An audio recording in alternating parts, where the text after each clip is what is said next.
एक आवाज जो आपको याद होगी। हाँ भाइयों और बहनों, मैं आपका दोस्त अमीन सयानी। अब यह आवाज हमेशा के लिए खामोश हो गई।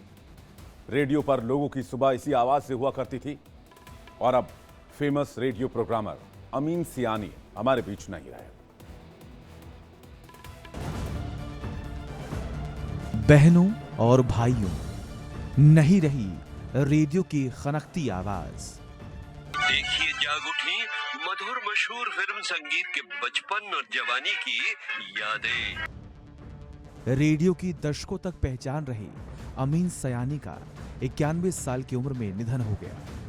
मशहूर रेडियो प्रोग्रामर अमीन सयानी को गीत माला के लिए जाना जाता था। उन्होंने 91 साल की उम्र में अंतिम सांस ली। प्रसारण की दुनिया में 6 दशक तक एक छत्र राज करने वाले अमीन सयानी अपनी दिलकश आवाज से लोगों को मंत्र मुक्त कर देते थे। 21 दिसंबर 1932 को मुंबई में जन्मे अमीन सयानी की आवाज रेडियो पर पहचान बन चुकी थी। उनके कार्यक्रम की शुरुआत में श्रोताओं को बहनों और भाइयों का कहकर संबोधित करना और तमाम किस्से सुनाना लोगों को रेडियो से बांधे रखता था। बहनों और भाइयों, मैं आपका रेडियो दोस्त बोल रहा हूँ। जी हाँ, अमीन सयानी। देश में रेडियो के श्रोताओं को जोड़ने में अमीन सयानी की अहम भूमिका मानी जाती है।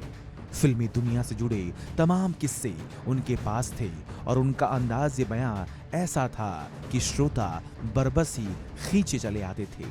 अमीन सयानी के निधन से रेडियो की दुनिया में एक युग का समापन हो गया। अपने 6 दशक लंबे करियर में अमीन सयानी ने करीब 54,000 रेडियो प्रोग्राम किए थे। इसके अलावा 19,000 वॉइस ओवर भी उन्होंने किए। कई एडवर्टाइजमेंट्स को भी उन्होंने अपनी आवाज दी। यही नहीं, उनके रिकॉर्ड किए गए कार्यक्रमों को आज भी लोग सोशल मीडिया पर भी सुनते हैं। Bureau report, India daily life. और अब आपको एक तस्वीर दिखाते हैं। तस्वीर देहरादून के जनजातीय क्षेत्र जौनसार बाबर में स्वास्थ्य सेवाओं का हाल बता रही है।